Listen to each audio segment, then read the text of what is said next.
Mina räägin siis täna meie vahekultuuride külvitehnoloogia katsest ja lähme siis eesmärkide juurde. Meie vahekultuuri külvikatse eesmärk oli siis põhiliselt hinnata erinevate külvitehnoloogiate sobivust vahekultuuri külviks. Samamoodi siis iseendale ja ka teile näidata sellist üldteadmist ehk siis hinnata külviviiside positiivseid ja negatiivseid külgi ning samuti siis ka kuludest rääkida. Meie külvitehnoloogia katse rajati siis 8. augustil, sarnaselt siis tegelikult ka segude ja liikide katsele. Külvi sügavuse eesmärgiks oli kuskil 1–2 sentimeetrit. Meie kasutatav segu tehnoloogiate katsel oli siis segu number 4, kus olid siis sellised kultuurid nagu liivkaer, talivik, lifago tatar ja keerispea. Külvi normiks oli meil 25 kilogrammi hektarile ja üldiselt on meie katse siis jaotatud laias laastus 4. Üks osa on siis külvatud autokästiga, üks osa siis otsekülvikuga, üks osa siis hajuskülvis äkkega ja samuti siis tavakülvikuga. Otsekülviku ja äkkega külvi ning tavakülvi osa on meil siis 12 meetrit lai, millest siis 6 meetrit on rullimata ja 6 meetrit on siis rullitud. Autokästi osa me jaotasime natukene rohkem erinevateks osadeks, kuna see on ka meie kõige laiem osa, siis seal sai 6 meetrit rullitud ja ka 12 meetri peal sai katsetatud siis, milline mõju on äästamisel kultuuri tärkamisele. Aga räägime siis lähemalt nüüd siis meie kasutatud masinatest ja erinevatest külviviiside positiivsetest ja negatiivsetest külgedest siis. Siin pildil on meil näha meie kasutatud tavakülvik, milleks on siis Horse Focus, mille töölaius on siis 6 meetrit. Sellel olid küljes ka harimisagregaadid, seega me eelnevalt mulda ei harinud, vaid see juba toimus kõik siis külvi käigus. Räägime siis tavakülvi headest külgedest ja halbadest külgedest. Et headeks külgedeks kindlasti on hea mulla ja seemne kontakt. Samuti tänu sellele, et see kontakt on hea, on ühtlane tärkamine. Põhumass, mis põllul on meil, ei sega oluliselt siis seda tärkamist, kuna see segatakse intensiivsema harimisega mulda. Samuti on siis võimalik tavakülvikuga külvata erinevaid kultuure, erinevate külvisügavuste ja erinevate siis külvinormidega. Ma olen siin üldiselt võtnud aluseks selle, et tavakülviku puhul tehakse eelharimist. Ja selle tõttu on ka umbrohude surve tegelikult väiksem, kuna me viime need umbrohu seemned ja tegelikult ka eelneva kultuuri varise sügavamatesse kihtidesse. Tavakülviku miinusteks on siis, et see on aeganõudav, selle külvipinna ettevalmistus on väga töömahukas ja ajakulukas. Samuti on mõju mullaorganismidele ja mulla struktuurile harimise tõttu suur. Me kaotame sellega endal niiskust mullast, me kaotame sellega veehoiuvõime siis säilimist ja me kaotame sellega siis ka tegelikult süsinikku. Nii, ja järgmisena on meil siin otsekülvik, mida me oma katse rajamisel kasutasime.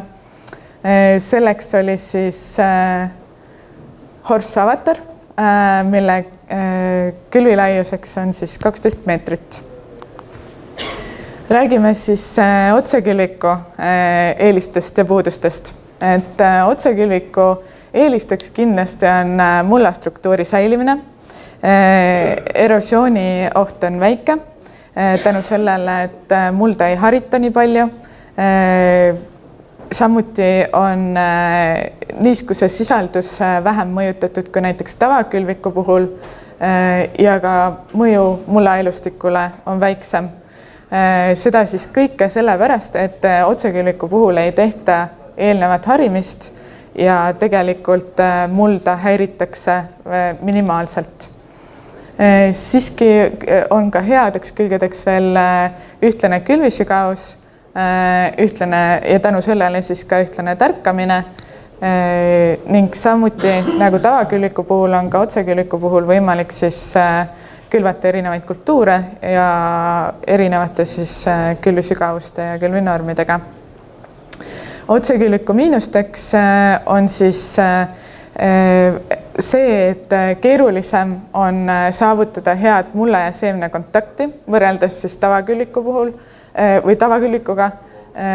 Samuti võib suur põhumass mõjutada siis külvi õnnestumist, et kui tõesti seal on nagu väga paks kiht põhku põllul, siis see ketasseemendi ei pruugi suuta läbi selle põhu lõigata ja selle tõttu ei saatu see seeme soodsatesse tingimustesse ja ei hakka kasvama. Võib-olla siis ka tänu sellele suurele põhumassile vajalik teha üks lisatöökäik, et vähendada siis mõju kultuuri tärkamisele. Otsekülviku puhul või otsekülviku kasutamise puhul on ka miinuseks see, et umbrohuseemned jäävad kõik pinnale, neid ei viida sügavamatesse kihtidesse ning selle tõttu nad võivad sealt siis tärgata lihtsamalt ja hakata konkurentsi pakkuma põhikultuurile.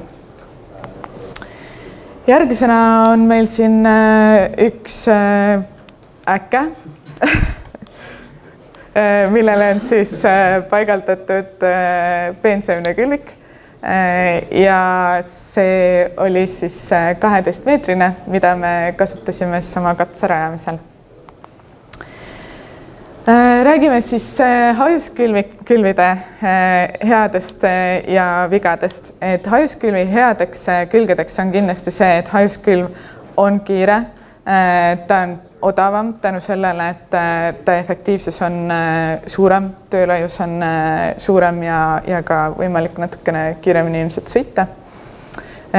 Selle mõju mullastruktuurile, mulla elustikule ja mulla niiskuse sisaldusele on väike.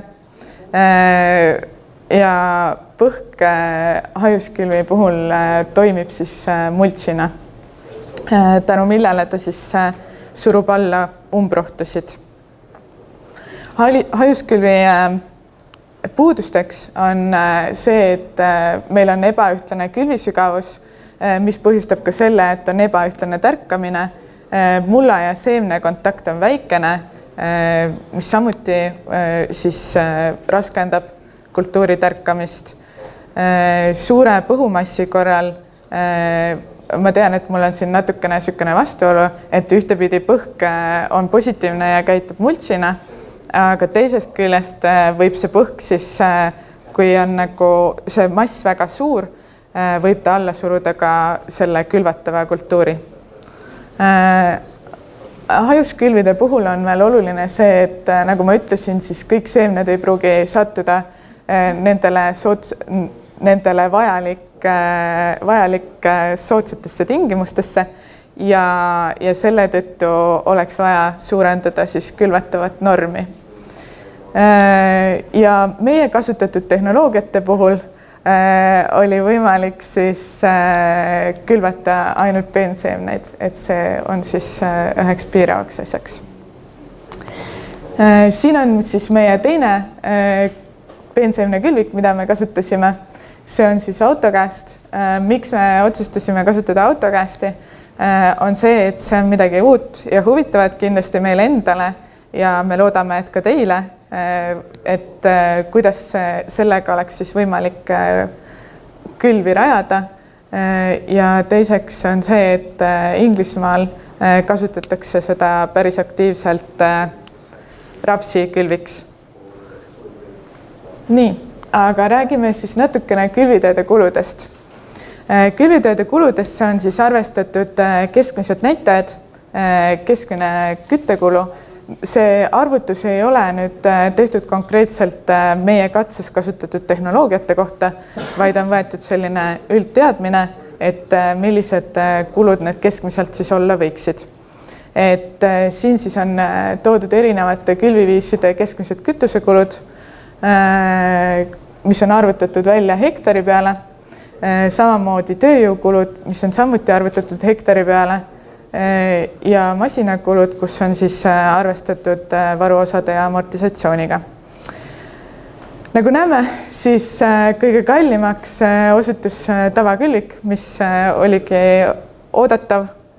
Siin tavakülviku kulu juures me ei ole arvestanud eelharimist. Kuna eelharimist me ei teinud, siis ma ei pannud seda ka siia ettekandesse sisse. Ja samamoodi siis, või tähendab, kõige odavam siis oli hajuskülvik või hajuskülv, mis oli siis autokästiga. Et kuigi see on nagu kombaini heedri peal, siis tihti nagu on seal lisanduvad ülesanded mehele, kuigi lisatöökäiku ei ole. Peab mees jälgima seda, et peenseemnekülvikus oleks siiski seeme sees ja et siis natuke ka ilmselt seda seemnete pealevoolu. Aga siinkohal ma tegelikult tõmbaksin otsad kokku ja ei hakkaks siin koha peal praegu järeldusi tegema, vaid ütlen siis niimoodi, et põhilised järeldused me saame teha põllu peal, kui me näeme reaalselt, kuidas need külvid õnnestusid, milline see biomass seal välja näeb ja etteruttavalt võin öelda, et meil ei ole kõik külvid õnnestunud ja alati ei pruugi siis soodsaim lahendus olla parim lahendus. Mina tänan ja kui teil on küsimusi, siis ma arvan, et me saame nendele vastata põllu peal.